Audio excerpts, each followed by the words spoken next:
Hello and welcome to the Doubles and Trebles. It's the Grand Slam. There's group stages, there's qualifiers. It's on Sky, and yes, we are heading towards the World Championships in December. The last proper major, would you say, Pyman? Probably it is. Yeah. So this is going to be our first look. 32 players, 8 groups of 4. We're going to have a swing through all of them, and then later in the week, Pyman has just committed to providing a betting preview as well on the channel. So first things first, Pyman.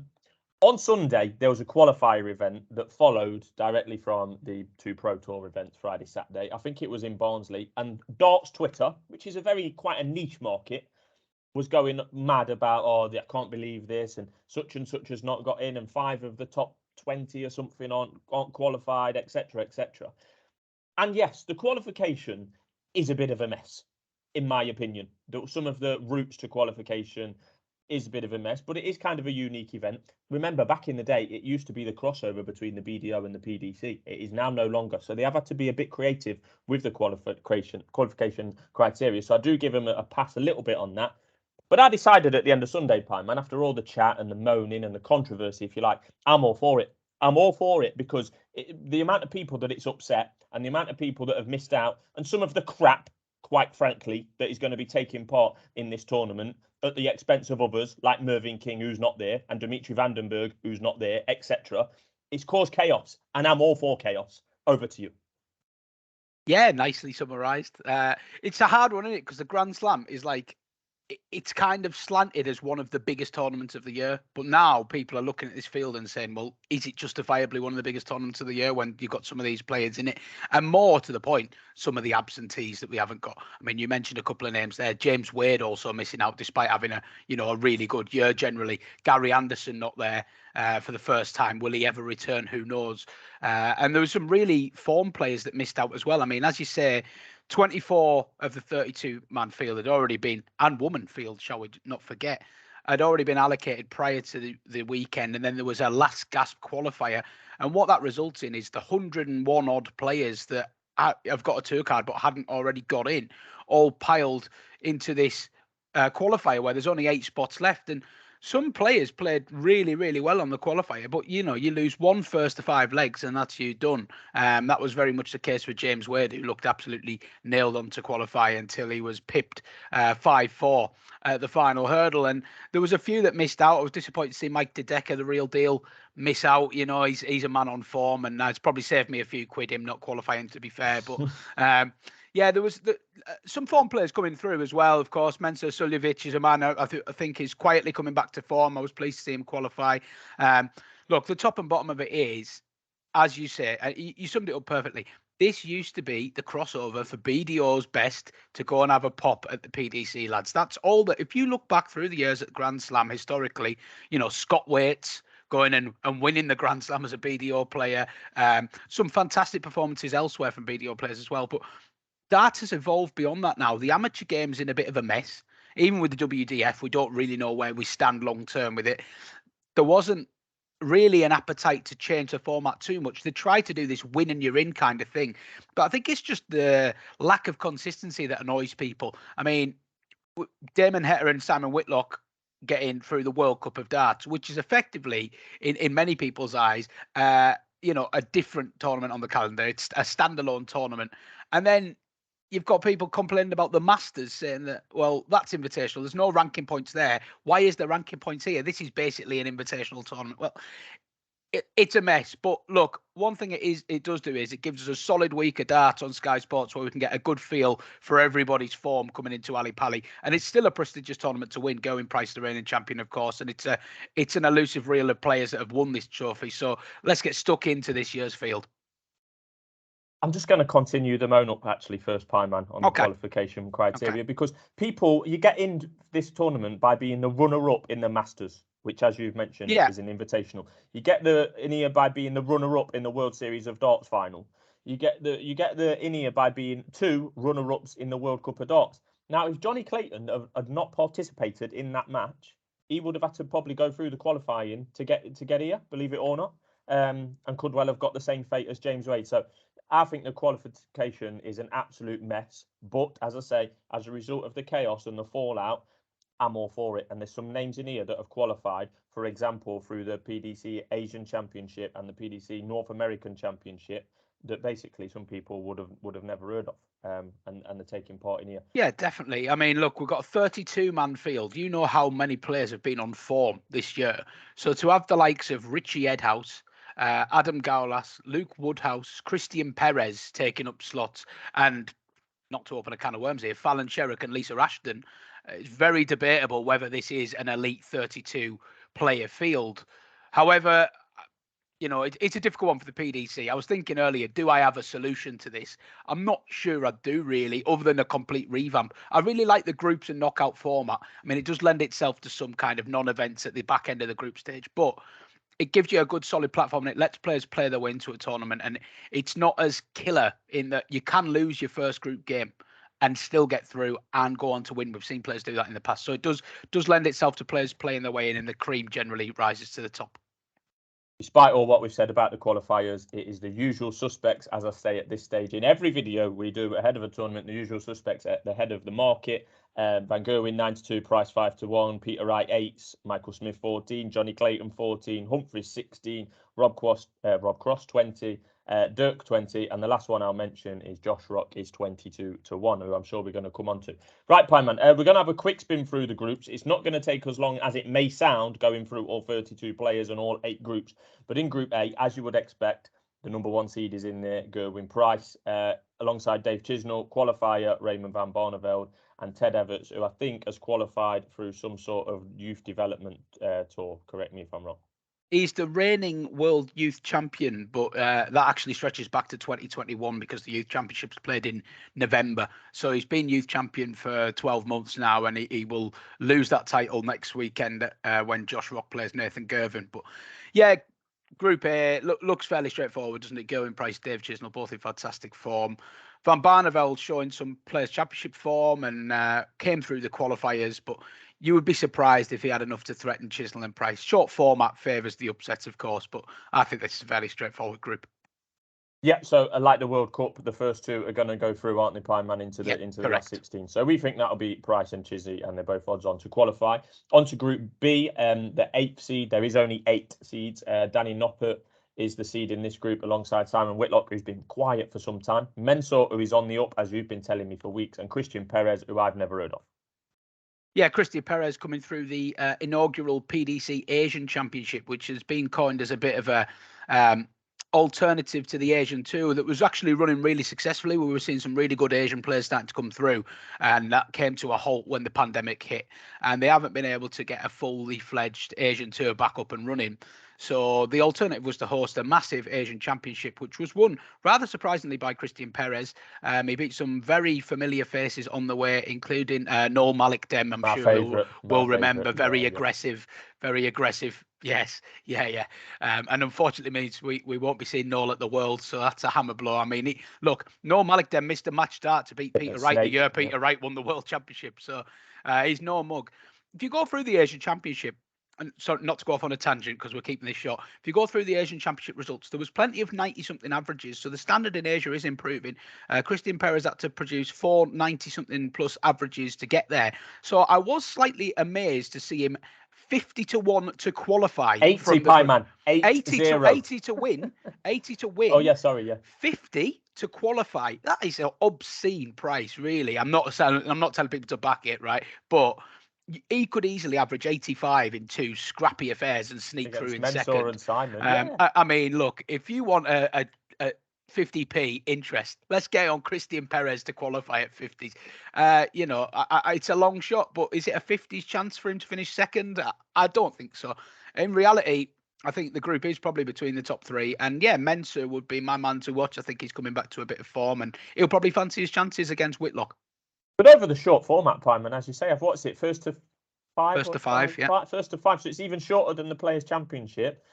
Christian Perez, I mean, Whitlock. 50-1. Whitlock has been in questionable form all year other than the World Cup, in my opinion. Danny Noppert is good, but he's been quiet in the last couple of weeks. Yeah. You know, he wasn't great at the players. And I know Mensah can chuck a bad game in, but he is on the up, Mensah. I do agree with reluctantly agree. What we will say about Danny Noppert as well is, I mean, he's had a nice group, hasn't he? Really, his form's a bit shaky, but that is a good group for him. Yeah. he's class. Right, on to Group C. Michael Smith, Joe Cullen, Richie Edhouse, qualifier, and Lisa Ashton. Now, I'm not being funny, Pie Man. With them two at the top, as the draw was going on, and I watched the draw live, Michael Smith comes out, then Joe Cullen comes out. I'm thinking, hey, up. We've got a possible group of death here. Then it's followed by, and I'm not going to add any more than the names, Richie Edhouse and Lisa Ashton. Yeah, Richie Edhouse, not a fashionable player by any stretch. He's not really done a lot on the tour this year, but he was, you may remember he kicked off the World Championships last year with a win in his preliminary, and then he was ahead against Gerwyn Price, but couldn't finish the job. So obviously a capable player, but I mean, all tour card holders are capable players. We haven't seen enough from Richie Edhouse this year to suggest that he's going to go and trouble these two at the top of the market. It looks like the most straightforward group to me, and I think unless Lisa Ashton performs well above her station in the last 6 months, you can pretty much predict the top two, and then Edhouse third, Ashton fourth. But I wouldn't like to guess what order Cullen and Smith are going to finish in. I mean, are either of them two really going to be that bothered about that result? They should get through, and that's all that matters. Yeah, Lisa Ashton looking to continue forming the Grand Slam of 0 wins from 12 games played in her career. So yeah, I'm glad that she's got a nice little ticket into this tournament. On to Group D. I do like this group, Pie Man. Rob Cross is the 5th seed, who has been a bit quiet only because he's not been in the Premier League and the World Series of Darts, etc. But he's had a solid year, very good year. Big Dirk, we know all about him. I go on about him all the time. Martin Schindler qualified and Adam Gowlas qualified. So there's actually 2 qualifiers in this group, and I think that's the only group where that occurs. Yeah, and let's be fair, Martin Schindler is one of the higher caliber qualifiers. We've seen the averages he's been posting on the floor all year. My only reservation with Schindler is, can he repeat that on TV? Generally, we'd have to say no. I mean, he is capable, but he doesn't tend to do it. And against Dirk and Cross, you would think he'd need to be right at the peak of his powers to kind of trouble them. The 5-leg format does obviously favour them. And Adam Gowlas, an interesting rag in that he can play very, very good darts. I mean, he's a young man coming through, I regard very highly, but he's had a tough all group here, and I wouldn't expect him to get through it. Yeah, his young lad, unfortunately for him, with the draw, because that is a really strong group. Dirk, although he's not the seed, is the favourite to top that group. Obviously, Cross second favourite. Yeah, Schindler over that short format could be a threat to anyone, particularly in that group as well. On to Group E, Peter Wright, who is the 2nd seed. Nathan Aspinall, Alan Soutar qualified, who had a really good couple of days in the Players' Championship before going on to qualify on the Sunday. And Fallon Sherrock is in this group as well.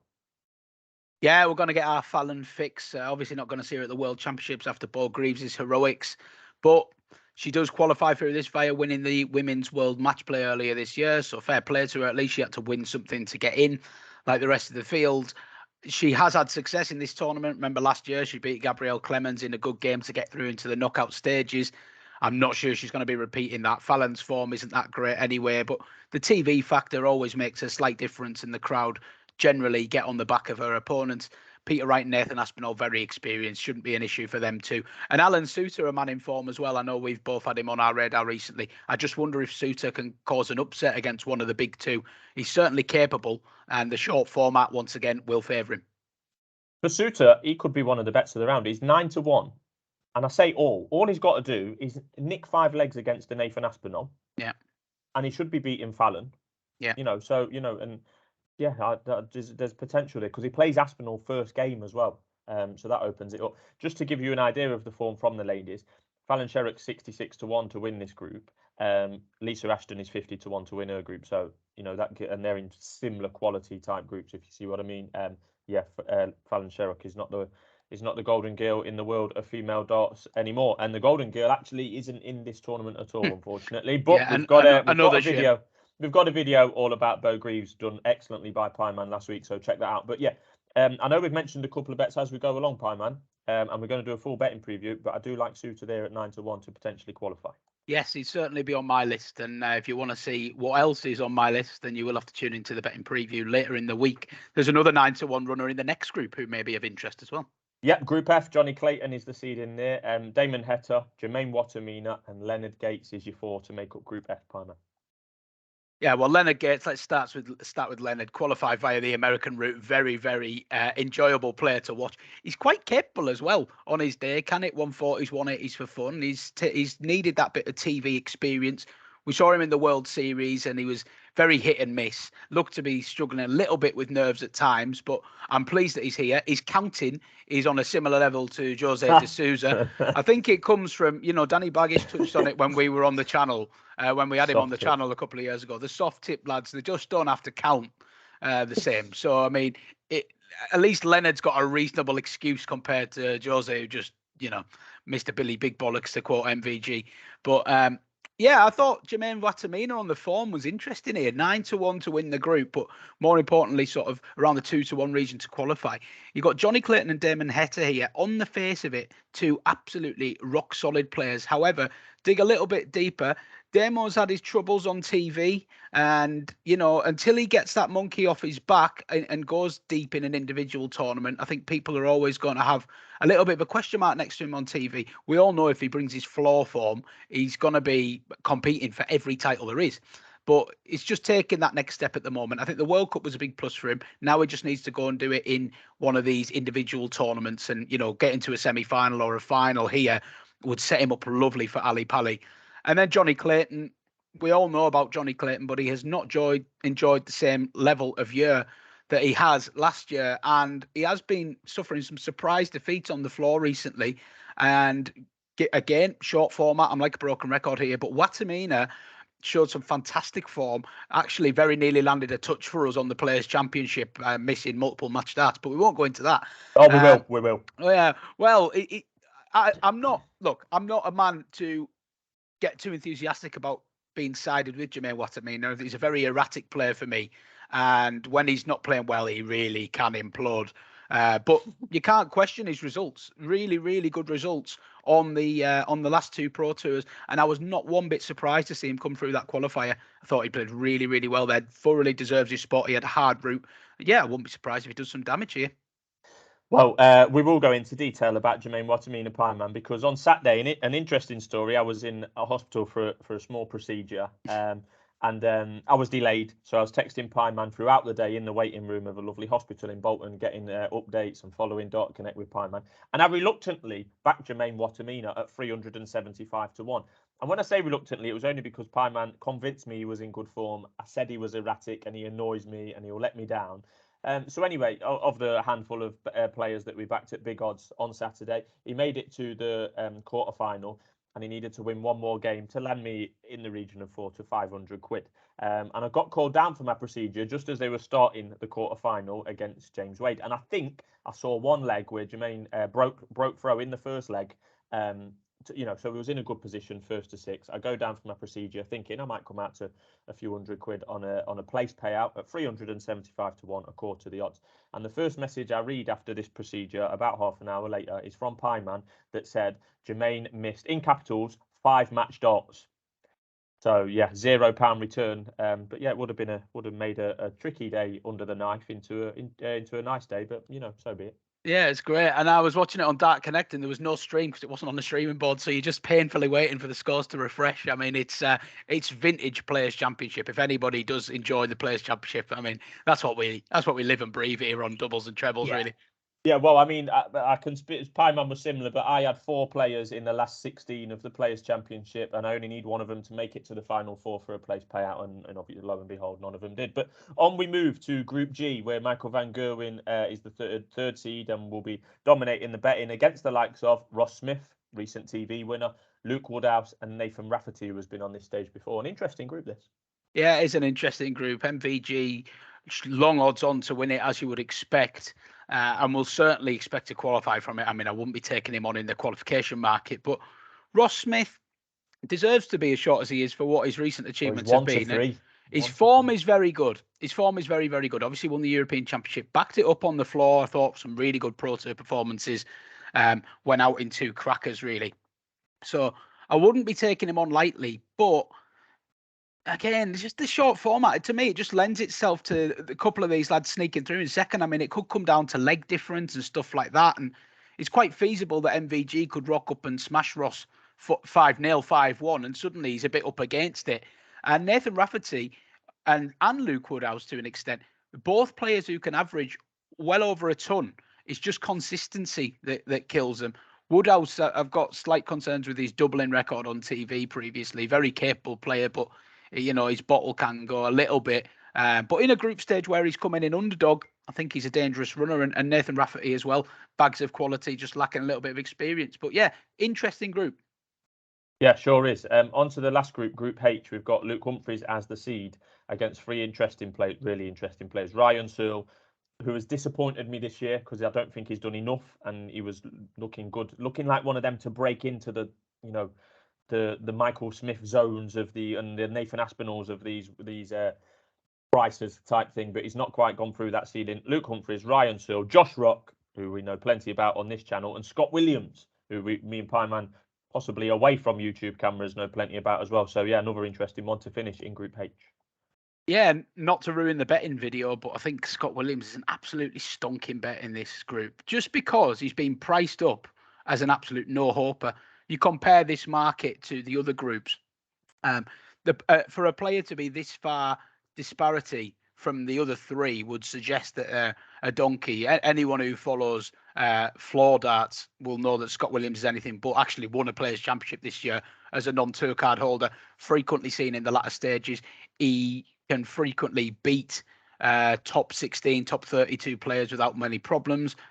I think he'll love being written off here. It's a terrible group for him in many ways, but as a neutral, it's a brilliant group to watch because I think Scott Williams can beat Josh Rock, Luke Humphries, and Ryan Searle if he plays well. I think he can lose to all three of them as well. But what I like is Josh Rock 2-5, Luke Humphries 2-5, Ryan Searle 8-11, Scott Williams 5-1 to qualify. That gap's far too big. Far too big. I actually think Scott Williams will be a bet against Ryan Searle on the form because I think Searle will be in as quite a strong favourite against him initially. And I expect the money to come for Scott Williams, and I think he can do a job. And the other two games, I mean, look, everyone knows what I think about Josh Rock. I'm not taking on Josh Rock because I don't think he'll do well. I'm just thinking that Scott Williams has been disrespected in the market. Yeah, I couldn't agree more. There's no way that on form this year, and it's been the whole of the year, we're 11 months in now, Scott Williams is is playing of similar standard to Ryan Searle this year. Yeah. That is a fact. The only difference between those is, and you've alluded to it, is that just the lack of TV experience for Williams in comparison to Ryan Searle. Some people may look at this and think, it was less than a year ago for the next TV tournament, the Players' Championship finals. I think Searle made the final for that. He's done virtually nothing since. Even you can normally bank on him making a final or two on the Players' Championship. I think he's made one final, didn't win it, got beat by Luke Humphries. But yeah, I just even away from those ones, Pieman, the Searles and the Williams in there, to see Josh Rock at a shorter price than Luke Humphries. It's close. Don't get me wrong, it is close by the couple of bookies that have got it up at the moment. But yeah, Josh Rock best price 13-8, Humphries best price 7-4, and if you do fancy the upset to finish top, Scott Williams is 16-1.